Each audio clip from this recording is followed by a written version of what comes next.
He represents Muay Thai of Colorado, also works with some of the guys out of UFC Gym where he's at. I believe he manages that gym too as well.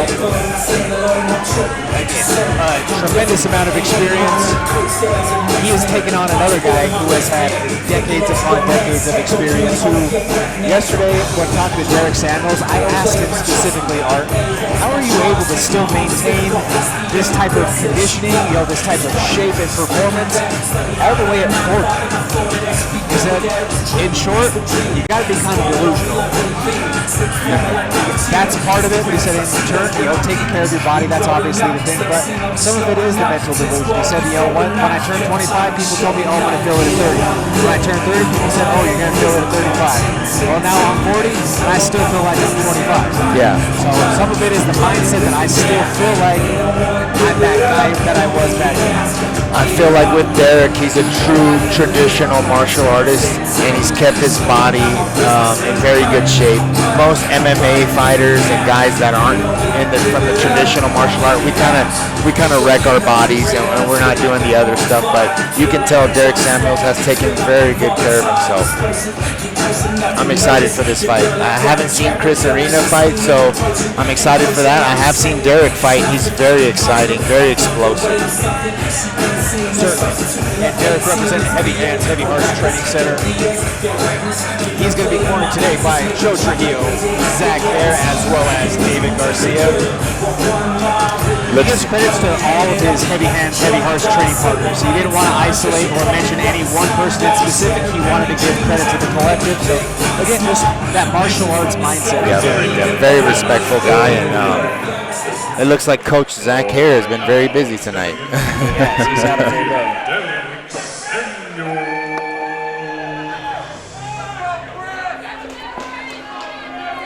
Chris Arena looks like he's in very good shape. Yeah, both of these guys certainly have done their work in the strength and conditioning realm. Yeah. Have buttoned up all things, crossed the T's, dotted the I's in the nutrition game. I know that this fight's scheduled for 185 pounds, but I believe Derric Samuels' last fight was at 170, so he looks like he's going up a weight class for this one.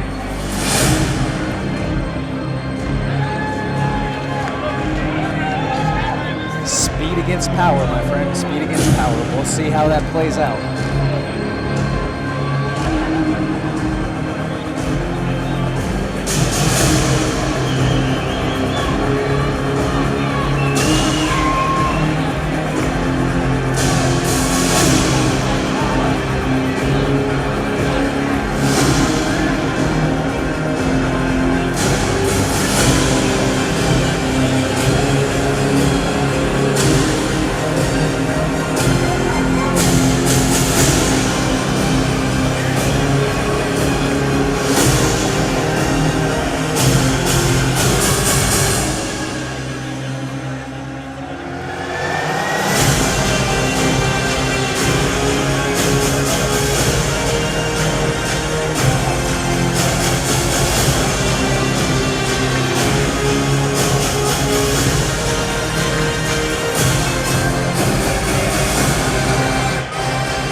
I feel like we're in Pirates of the Caribbean.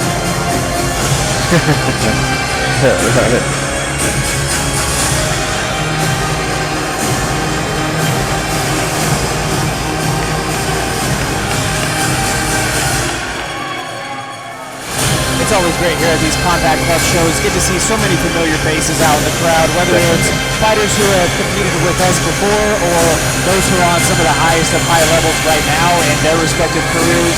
We see guys like your Adrian Delgados of the world out there in the crowd having a good time, always supporting the local shows. We have Jonathan Martinez of the UFC in the house. We've got Clay Montes of the world in the building. So like I say, we've got alumni of Colorado Combat Club as well as fighters of the highest of high levels. So it's great to see that all in here. Definitely, man. It's always good to see these fighters supporting each other. And I'm pumped for this one. Certainly.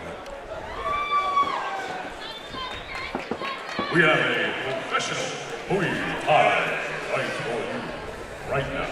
Sponsored by the Colorado Combative Sports Academy.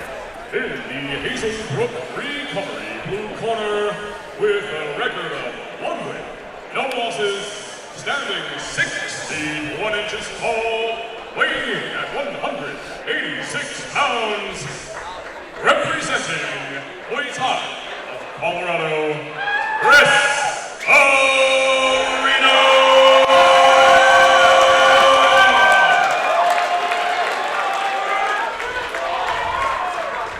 And in the North Glen Harbor's red corner, also with a record of 1 win, no losses, standing at 5 feet tall, 11 inches tall, weighing in at 185.2 pounds, representing heavy hands, heavy hearts, Derric Samuel!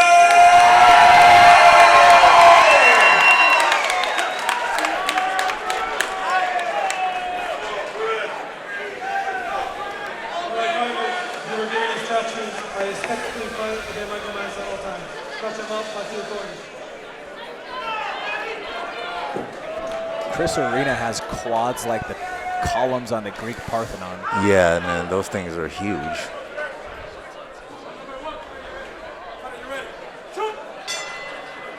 Starting in the southpaw stance for Chris Arena. Gladiator style trunks for Derric Samuels. Black and gold for Chris Arena. Nice teep by Chris Arena.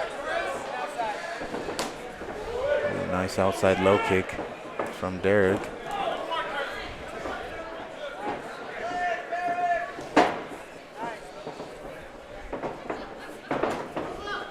Some high-level strikers here, being a little bit patient. Oh, nice knee by Chris.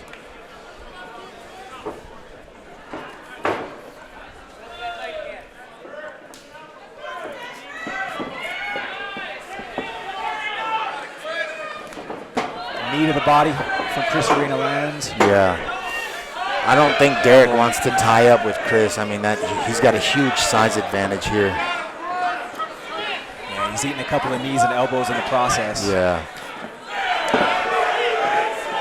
Very definitely a bit of a straight situation going on right now. Yeah. Derric's very technical though, so we'll see what he does here. From the clinch on each side lands. Derric landed a tomahawk elbow. Yeah.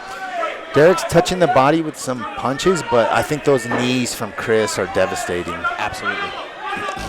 There's just not a whole lot of space that those knees have to travel. You know? Yeah. He's being able to land those at high intensity with not a whole lot of travel time. Yeah.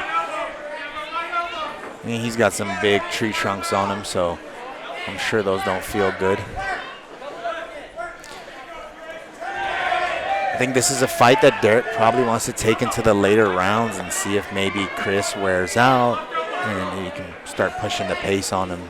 I agree. And where I think Derric had some of the most success early was using that lateral movement, being in and out quick.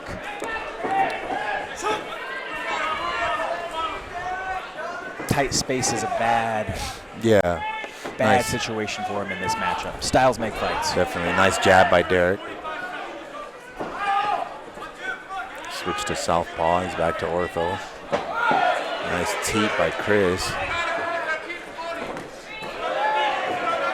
Huge swing and miss by Derric.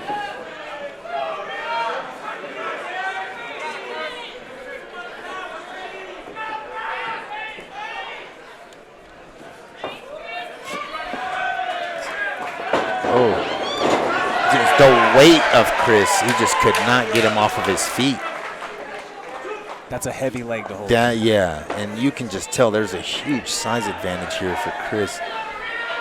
Derric looks like he's in the wrong weight class.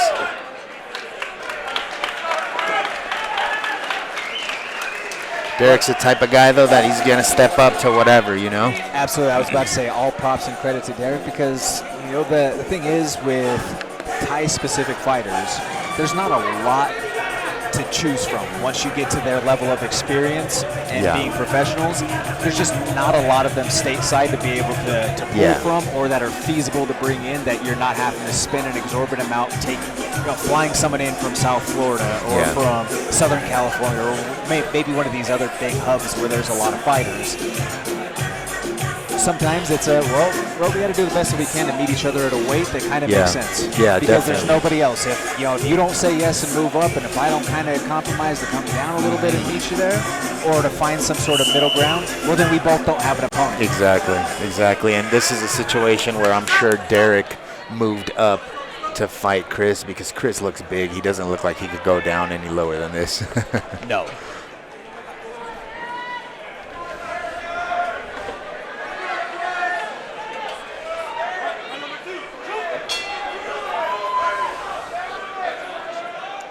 Love to see Derric use his athleticism though a little bit more in this round.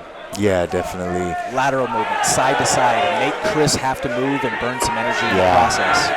He needs to stay out of this clinch. Agreed. Because those elbows and those knees from the clinch are right now just doing so much effect, or so much work on the scorecard, if you will, for Chris Arena. For sure. And Derric needs this round because, arguably he lost the first round.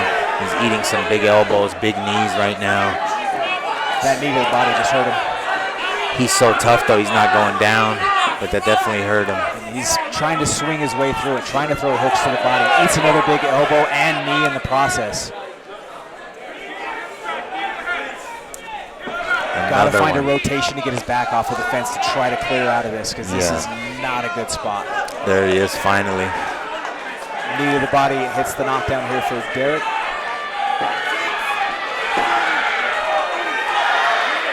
Derric's back up to his feet. It's over. It is all over. First round TKO victory.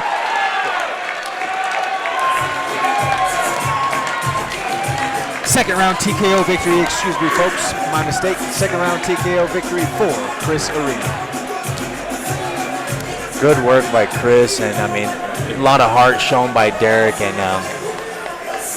he hung in there tough, but with the size advantage and those knees to the body, he was just, he took too much damage there.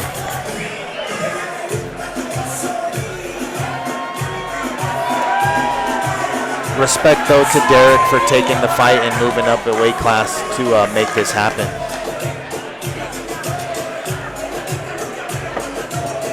All credit in the world to Derric for taking the fight. Chris is just, he's a younger fighter who this is more of his weight class and his comfort zone, and we saw size be a factor. We saw size and strength come into play. We always like to talk about, or I think some of, at times, the biggest misnomer, if you will, in martial arts is that size and strength don't matter. Yeah. Size and strength absolutely matter when you're on a similar playing field or a fairly level playing field technically. Definitely. That's 100% accurate. Even if we're in a certain deviation of skill set, you may have a little bit more skill. Yeah. But if I have superior size and athleticism, I can shore that gap up with the skill that I do. Yeah. And you see it a lot of times at the highest level when the guys are pretty equally matched skill-wise. The strength and conditioning tends to separate the fighters,